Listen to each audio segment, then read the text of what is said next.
હવામાન નિષ્ણાત અંબાલાલ પટેલ દ્વારા હાલ એક મોટી આગાહી કરવામાં આવી રહી છે। ગુજરાતમાં હાલ તાપમાનમાં વધારો ઘટાડો જોવા મળી રહ્યો છે, જેના કારણે લોકો ડબલ મોસમનો માર સહન કરી રહ્યા છે।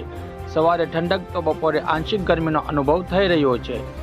આમ ડબલ ઋતુને કારણે લોકો વાયરલ ઇન્ફેક્શનનો શિકાર બની રહ્યા છે। ત્યારે હવામાન નિષ્ણાત અંબાલાલ પટેલની આગાહી પ્રમાણે આખા ગુજરાતનું હવામાન આગામી દિવસોમાં કેવું રહેશે તે આગળ આપણે જાણીશું।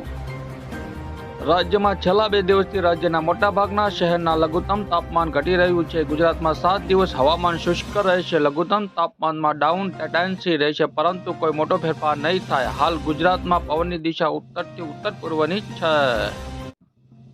હવામાન નિષ્ણાત અંબાલાલ પટેલે જણાવ્યું છે કે 27 જાન્યુઆરી સુધીમાં પવનની દિશા બદલાતા ઉત્તર ગુજરાત અને કચ્છના ભાગોમાં લઘુત્તમ તાપમાન 12 ડિગ્રી જેટલું નીચું જઈ શકે છે। રાજકોટના ભાગોમાં લઘુત્તમ તાપમાન 12 ડિગ્રીની આસપાસ રહેવાની શક્યતા રહેશે, જ્યારે જૂનાગઢનું લઘુત્તમ તાપમાન 13 ડિગ્રી આસપાસ રહેશે અને જામનગરમાં પણ ઠંડીનો અહેસાસ થશે। 27મી જાન્યુઆરી સુધી ઠંડીનો અહેસાસ રહી શકે છે। અમદાવાદ અને ગાંધીનગરમાં ઠંડીની અસર જોવા મળશે।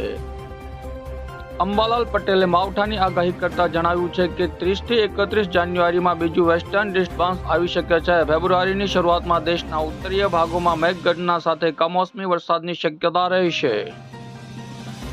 દેશના ઉત્તર પ્રદેશથી ગુજરાતના ભાગો સુધી અસર રહી શકે છે। ફેબ્રુઆરી શરૂઆત સુધીમાં ઉત્તર પૂર્વ ગુજરાતના ભાગોમાં કમોસમી વરસાદ થઈ શકે છે। ઊભા કૃષિ પાકોમાં રોગ ન આવે તે માટે પાક સંરક્ષણ પગલાં લેવા જરૂરી છે।